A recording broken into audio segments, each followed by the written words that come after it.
Damn it. ఏంటిటా కుండబద్దలు కొడతా అత్త. నమస్కారం, కుండబద్దల ప్రేక్షకులకి స్వాగతం. దావూద్ ఇబ్రహీం చెల్లెలు హసీనా లాగానో లేకపోతే అబూ సలేం గర్ల్ ఫ్రెండ్ మోనికా బేడీ లాగా ఇప్పుడు ఆంధ్రప్రదేశ్ రాష్ట్రంలో కూడా లేడీ డాన్ పేరుతోటి అరుణ అనే ఒక మహిళ బాగా హల్చల్ చేస్తూ ఉంది.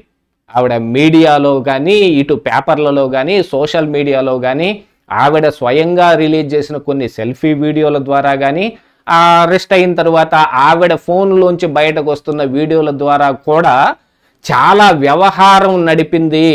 శ్రీకాంత్కి పెరోల్ వచ్చే అంశంలో కేవలం రాజకీయ నాయకులు మాత్రమే కాదు, చాలా మంది అధికారులు కూడా ఇందులో ఇన్కార్పొరేట్ అయి ఉన్నారు అనేది కూడా ఇప్పుడు ఆ ఫోన్లో ఉన్న డేటా ద్వారా బయటకు వస్తుంది అనేది కూడా బాగా చర్చ నడుస్తోంది. అసలు ఇంతకీ ఏముంది ఆ ఫోన్లో? శ్రీకాంత్కి పెరోల్ రావటం వెనక అరుణ వాడిన పాచికలు ఏమిటి అనేది ఈ వీడియోలో పూర్తిగా మీకు వివరించే ప్రయత్నం చేస్తాను. వీడియో నచ్చితే కనుక ఖచ్చితంగా లైక్ చేయండి, ఇంకా 10 మందికి షేర్ చేయండి. లేడీ డాన్గా పేరుబడిన ఈ అరుణ, ఈ రౌడీ షీటరు, లైఫ్ టైం ప్రిజనర్గా ఉన్న శ్రీకాంత్ పెరోల్ విషయంలో ఒక వార్త ఆంధ్రజ్యోతిలో వచ్చిన దగ్గర నుంచి ఈవిడ పేరు బాగా హల్చల్ చేస్తోంది. అసలు పుట్టు పూర్వత్వం మొత్తం అక్కడి నుంచే బయటకు వచ్చింది. ఆ తరువాత శ్రీకాంత్కి పెరోల్ క్యాన్సిల్ అయిపోయినప్పటికీ ఆ పెరోల్ని రికమెండ్ చేసింది ఎవరు అనే దాని మీద ఇప్పుడు కూటమి అధికారంలో ఉన్న ఈ కూటమిలో ఉన్న 2 ఎమ్మెల్యేల పేర్లు కూడా బయటకు వచ్చాయి. దాంతోపాటు ఒక మంత్రి గారి సిఫార్సు లేఖ కూడా ఉంది అనేది కూడా ఇప్పుడు బయట బాగా హల్చల్ చేసిన వ్యవహారం. దీని మీద అధిష్టానం కూడా బాగా సీరియస్ అయ్యి వాళ్ళకి వార్నింగ్లు ఇచ్చేదాకా వెళ్ళింది. దీని మీద పూర్తి స్థాయి నివేదికను తెప్పించుకొని ఇట్లాంటి చర్యలు మళ్ళీ జరగకుండా ఉండటానికి అనేక రకాలైన ఈ కట్టుదిట్టమైన చర్యలన్నీ తీసుకోవాలని వాళ్ళు యోచిస్తుంటే, మరొక వైపున అరుణ గతంలో వైఎస్ఆర్ కాంగ్రెస్ పార్టీ అధికారంలో ఉన్నప్పుడు, ఇప్పుడు కూటమి అధికారంలోకి వచ్చిన తర్వాత కూడా ఆవిడ ప్రభ అయితే తగ్గలేదు. అటు ఆ ఎమ్మెల్యేలు ఇటు ఈ ఎమ్మెల్యేలు వీళ్ళందరూ కాకుండా అసలు ఈ అధికారులు వీళ్ళందరితోటి కలిపి ఆవిడ ఆడిన ఒక పెద్ద గేమ్ ఇప్పుడు బయటపడిపోయింది. ఈ శ్రీకాంత్ పెరోల్ క్యాన్సిల్ అయిపోయిన తర్వాత అరుణ పేరు బయటకు వచ్చిన తర్వాత అరుణ కూడా నేను పలానా మంత్రి గారి అబ్బాయికి 11 లక్షలు ఇచ్చాలని, పలానా ఎమ్మెల్యేలతోటి మాకు దగ్గర సంబంధాలు ఉన్నాయని, పలానా అధికారులు మా చుట్టూతానే ఉన్నారు అనేది ఆవిడ బయట పెట్టే క్రమంలో ఒక సెల్ఫీ వీడియోలు కూడా కొన్ని రిలీజ్ చేసింది. ఇక ఆ తర్వాత అరుణ అరెస్టే అనేది కూడా కొంత సమాచారం ఆవిడకి అందటం మూలాన ముందుగానే ఆవిడ హైదరాబాద్ తప్పించుకునే ప్రయత్నం చేసింది. కారు డిక్కీలో దాక్కుని మరీ వెళ్లే ప్రయత్నం చేసినా కూడా పోలీసులు సమర్థవంతంగా పట్టుకొని అరెస్ట్ చేశారు. అరెస్ట్ చేసిన దగ్గర నుంచి ఇటు ఈ రాజకీయ నాయకుల్లో ఎంత ప్రకంపనలు మోగాయో మరొక వైపు అధికార గణంలో కూడా అన్ని ప్రకంపనలు మోగాయి.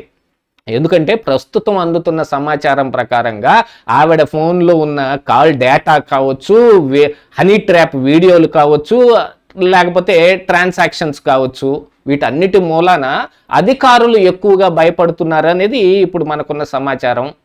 ఎందుకంటే ఈ పెరోల్ విషయంలో 2 ఎస్పీలు 2 జిల్లాల ఎస్పీలు నిరాకరించినప్పటికీ, హోంశాఖలో ఒకసారి తిరస్కరణకు గురైనప్పటికీ కూడా కొంతమంది పెద్ద స్థాయి అధికారులు సీఎంఓ స్థాయిలోనే కొంతమంది ఈ పెరోల్కి సహకరించటం మూలాన శ్రీకాంత్కి పెరోల్ వచ్చింది.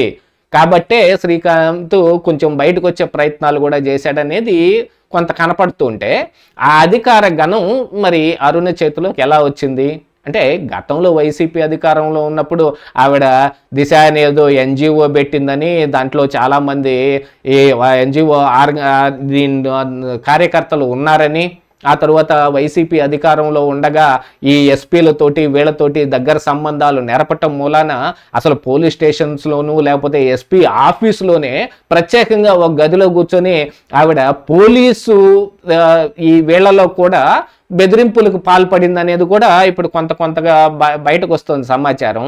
ఇక ఈ శ్రీకాంత్ పెరోల్ విషయంలో కూడా అంటే ఇప్పుడు ఉన్న ఒక ఎస్పీ గారి భాగోతం అయితే బయటపడింది అనేది ఇప్పుడు మీడియాలో కూడా హల్చల్ చేస్తూ ఉంది.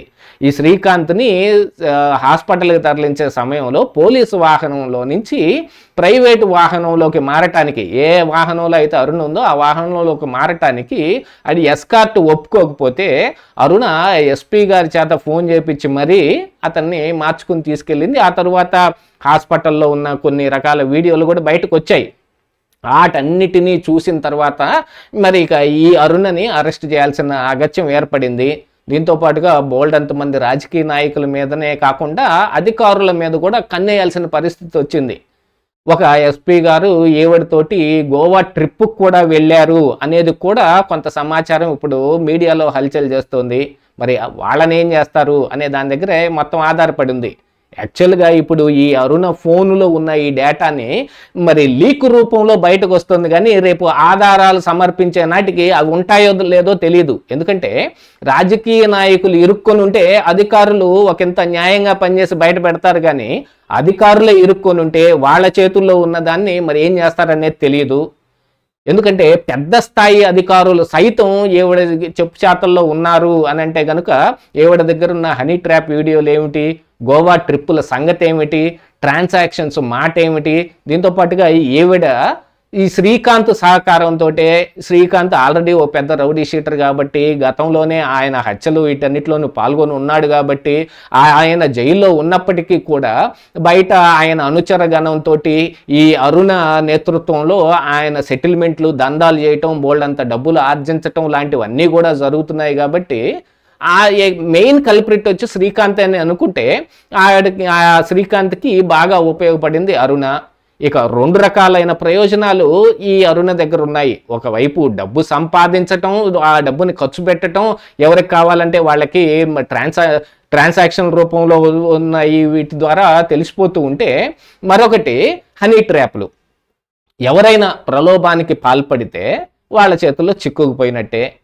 ఎందుకని ప్రలోభానికి పాల్పడాలి వీళ్ళందరూ అనంటే, ఇక ఎవరికున్న రుగ్మతలు వాళ్ళకుంటాయి. ఇలాగా వాళ్ళకున్న ఈ రుగ్మతల మూలాన వీళ్ళ చేతుల్లో ఇరుక్కొని పోతారు. ఒకవైపు రాజకీయ నాయకులు మాత్రమే సహకరించారో పెరోల్కి లెటర్లు ఇచ్చారో అనంటే వాళ్ళు ఇచ్చిన లెటర్ల ద్వారా అది రిజెక్ట్ అయ్యింది, కానీ అధికారుల రూపంలో పెరోలు శాంక్షన్ అయ్యేదాకా వచ్చింది అనంటే ఎంతమంది ఏ స్థాయిలో ఇరుక్కొని ఉన్నారు వీళ్ళ దగ్గర అనేది ఇప్పుడు బయటకు రావాల్సిందే. కానీ ఈ అరుణ అరెస్టు మరి చేసింది పోలీసులే కాబట్టి ఆ పోలీసులు మొత్తం వ్యవహారాన్ని బయటకు రానిస్తారా? ఇప్పుడున్న కూటమి కూడా అధికారంలో ఉన్న ఈ కూటమి ప్రభుత్వం కూడా వాటన్నిటిని నిజంగానే బయట పెట్టనిస్తుందా? ఎవరెవరి భాగోతం ఏ రూపంలో బయటపడితే వాళ్ళందరూ ఇదిగో వైసీపీ నాడు ఇది చేశారు. ఇప్పటికే చాలా రూపాల్లో జరుగుతుంది. ఇక లిక్కర్ స్కామ్లో కూడా వెంకటేష్ నాయుడు ఫోన్లో ఉన్న డేటా అని చెప్పి కొంత లీక్ బయటకు వచ్చింది తప్ప, మరి సిట్ కోర్టుకైతే అసలు ఆ ఫోనే ఓపెన్ చేయబడలేదని చెప్పారు. మరి ఏ రూపంలో బయటకు వచ్చింది? వీళ్ళకి కావాల్సిన సమయంలో కావాల్సిన వ్యవహారం అంతా బయటకు వస్తుంది, అసలుగా చూస్తే అందులో ఏమీ ఉండదు అన్నట్టుగానే కనపడతా ఉంది. ఎవరిని తప్పించాలి, ఎవరిని ఒప్పించాలి, ఎవరిని మెప్పించాలి అనే దాంట్లో అధికారులు రాజకీయ నాయకులు కలిసిపోయి పనిచేస్తున్నారు. దాంతోపాటుగా ఇలాంటి వాళ్ళ చేతుల్లో ఇరుక్కొని పోవటం మూలాన వ్యవస్థలు మొత్తం నాశనం అయిపోతూ ఉన్నాయి. ఏది ఏమైనప్పటికీ ఆంధ్రప్రదేశ్ రాష్ట్రంలో కూడా ఒక లేడీ డాన్ ఉందంటే గర్వపడాలో సిగ్గుపడాలో అర్థం కాని పరిస్థితులు వచ్చి కూర్చున్నాయి. ఇదే ఈరోజు కుండబద్దలు.